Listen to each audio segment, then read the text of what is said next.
ಎಲ್ಲರಿಗೂ ನಮಸ್ಕಾರ. ನಿಮ್ಮೊಂದಿಗೆ ಸಿಸ್ಟಮ್ ಗ್ಯೂರೋ ಮಾರ್ಕೆಟ್ಸ್. ನಾವು ಕಂಪನಿಯ ಬಗ್ಗೆ ಸಾಮಾನ್ಯ ಮಾಹಿತಿಯೊಂದಿಗೆ ಪ್ರಾರಂಭಿಸುತ್ತೇವೆ. ಸ್ವಲ್ಪ ಮುಂದೆ ನಾವು ಪ್ರತಿ ಸೂಚಕವನ್ನು ಹೆಚ್ಚು ವಿವರವಾಗಿ ಅಧ್ಯಯನ ಮಾಡುತ್ತೇವೆ. ಅಗತ್ಯವಿದ್ದರೆ ನೀವು ವಿಡಿಯೋವನ್ನು ವಿರಾಮಗೊಳಿಸಬಹುದು. ನಿಗಮದ ಪ್ರತಿಯೊಂದು ಸೂಚಕವನ್ನು ಹೆಚ್ಚು ಎಚ್ಚರಿಕೆಯಿಂದ ಅಧ್ಯಯನ ಮಾಡಲು ನಾವು ನಿಮ್ಮನ್ನು ಆಹ್ವಾನಿಸುತ್ತೇವೆ. ಈಗ ನಾವು ಕಂಪನಿಯ ಪ್ರಸ್ತುತ ಮೂಲಭೂತ ಸೂಚಕಗಳನ್ನು ವಿಶ್ಲೇಷಿಸುತ್ತೇವೆ. ಕ್ರೈಟೀರಿಯಸ್ ಟೆಕರ್ ಕ್ರಿಟೋ.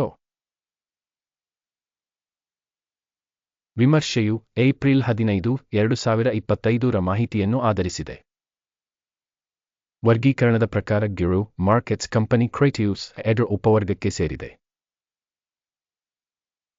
ಅಡ್ವರ್ಟೈಸಿಂಗ್ 50 ಸಂಸ್ಥೆಗಳು ಮೌಲ್ಯಮಾಪನದಲ್ಲಿ ಭಾಗವಹಿಸುತ್ತವೆ. ಇದು ಬಹಳ ಪ್ರಾತಿನಿಧಿಕವಾಗಿದೆ.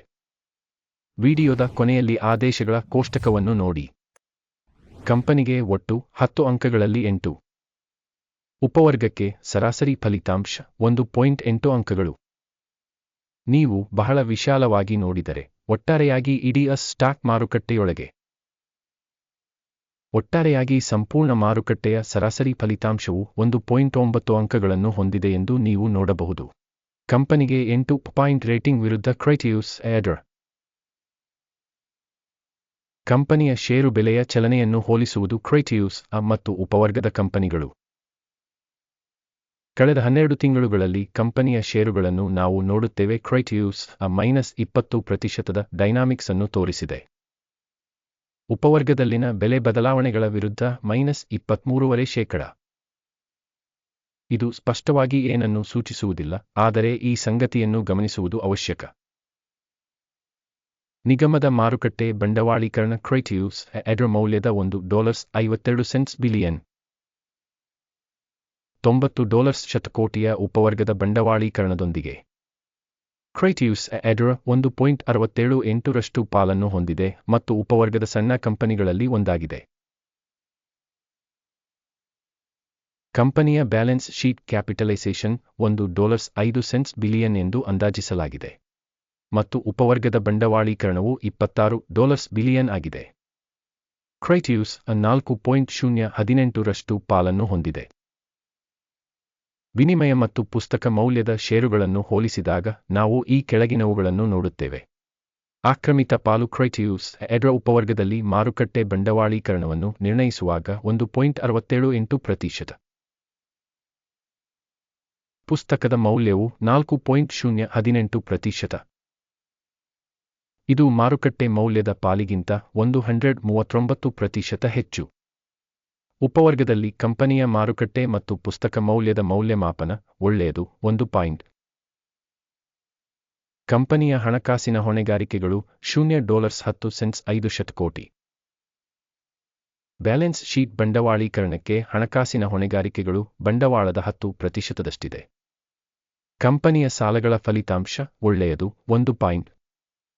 ಕಂಪನಿಯ ಷೇರು ಮಾರುಕಟ್ಟೆ ಮೌಲ್ಯ ಮತ್ತು ಅದರ ಲಾಭದ ಅನುಪಾತವು 13.7 ಆಗಿದೆ.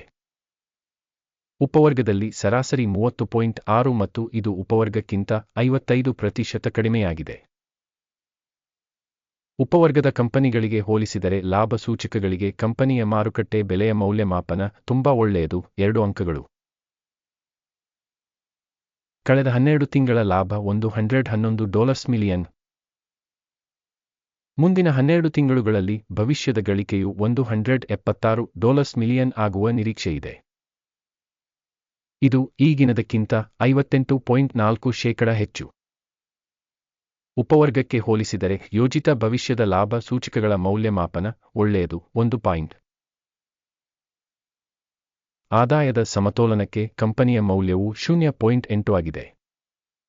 ಉಪವರ್ಗದಲ್ಲಿ ಸರಾಸರಿ 1.2 ಆಗಿದೆ. ಇದು ಉಪವರ್ಗಕ್ಕಿಂತ 33% ಕಡಿಮೆಯಾಗಿದೆ. ಉಪವರ್ಗದಲ್ಲಿನ ಸೂಚಕಗಳಿಗೆ ಹೋಲಿಸಿದರೆ ಆದಾಯ ಸೂಚಕಗಳಿಗೆ ಷೇರು ಮಾರುಕಟ್ಟೆ ಮೌಲ್ಯದ ಮೌಲ್ಯಮಾಪನ ಒಳ್ಳೆಯದು 0.5 ಅಂಕಗಳು. ಕಳೆದ 12 ತಿಂಗಳ ಆದಾಯ $930 ಮಿಲಿಯನ್. ಮುಂಬರುವ 12 ತಿಂಗಳ ಫಾರ್ವರ್ಡ್ ಆದಾಯ $3.060 ಮಿಲಿಯನ್ ಆಗುವ ನಿರೀಕ್ಷೆಯಿದೆ. ಮತ್ತು ಇದು ಪ್ರಸ್ತುತ ಕ್ಷಣಕ್ಕಿಂತ 59% ಹೆಚ್ಚು. ಉಪವರ್ಗದಲ್ಲಿನ ಕಂಪನಿಗಳ ಸೂಚಕಗಳಿಗೆ ಹೋಲಿಸಿದರೆ ನಿರೀಕ್ಷಿತ ಭವಿಷ್ಯದ ಮಾರಾಟ ಸೂಚಕಗಳ ಮೌಲ್ಯಮಾಪನ ಒಳ್ಳೆಯದು 1 ಪಾಯಿಂಟ್. ಮಾರಾಟದ ಅಂಚು 5.8%, ಉಪವರ್ಗಕ್ಕೆ ಸರಾಸರಿ 3.8%. ಉಪವರ್ಗದ ಸರಾಸರಿ ಮತ್ತು ಕಂಪನಿಯ ಕಾರ್ಯಕ್ಷಮತೆಯ ನಡುವಿನ ವ್ಯತ್ಯಾಸವು 2%.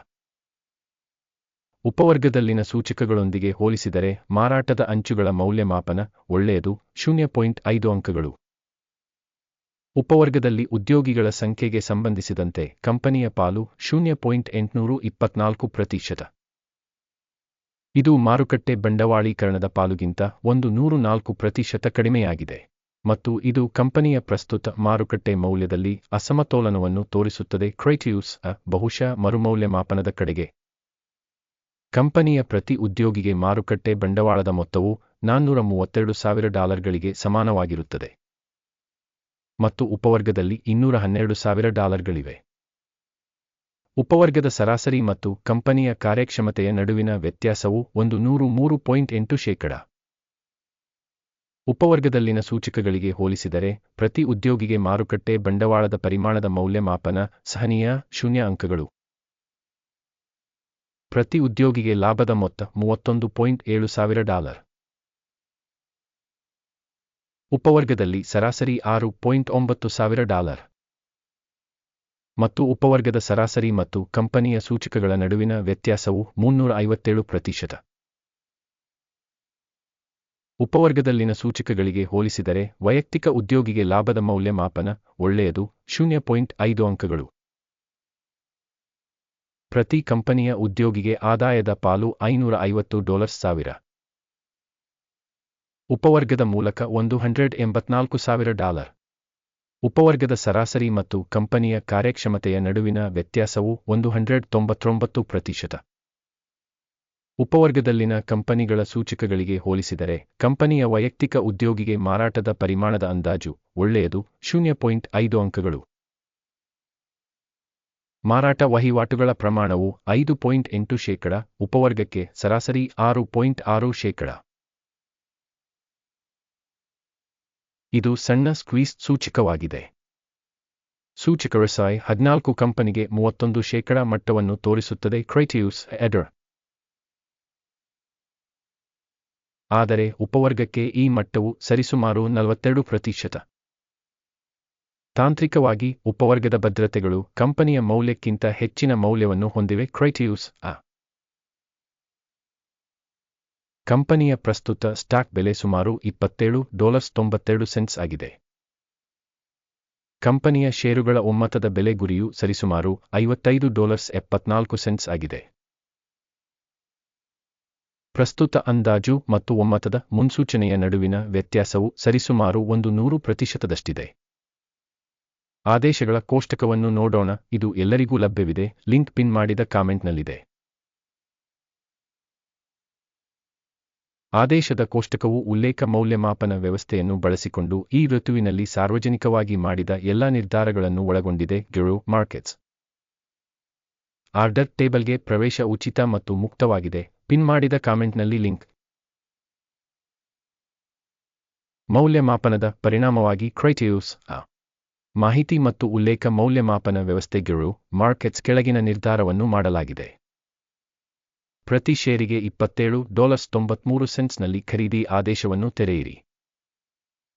ಕಂಪನಿಯು ಸಾಕಷ್ಟು ಹೆಚ್ಚಿನ ಮೌಲ್ಯಮಾಪನವನ್ನು ಹೊಂದಿರುವ ಕಾರಣ ಒಪ್ಪಂದವನ್ನು ತೆರೆಯಲಾಗಿದೆ. ಕಂಪನಿಯ ಮೌಲ್ಯಮಾಪನವನ್ನು ಮೌಲ್ಯಮಾಪನ ವಿಧಾನವನ್ನು ಬಳಸಿಕೊಂಡು ಮಾಡಲಾಗಿದೆ. ಅಕಿಮ್ಸ್ ಇಂಡೆಕ್ಸ್ ಲಾಭವನ್ನು 31.44ಕ್ಕೆ ನಿಗದಿಪಡಿಸಲಾಗಿದೆ. ಸ್ಟಾಪ್ ನಷ್ಟವನ್ನು 24.42ಕ್ಕೆ ನಿಗದಿಪಡಿಸಲಾಗಿದೆ. ಲಾಭ ಅಥವಾ ಸ್ಟಾಪ್ ನಷ್ಟದಿಂದ ಆದೇಶವನ್ನು ಮುಚ್ಚದಿದ್ದಲ್ಲಿ.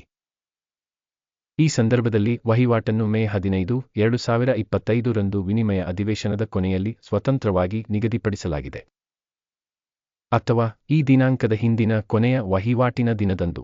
ಟಿಕ್ಕರ್ UAD ಕೌಂಟರ್ ಬ್ಯಾಲೆನ್ಸಿಂಗ್ ಮಾರಾಟ ವ್ಯಾಪಾರವಾಗಿದೆ.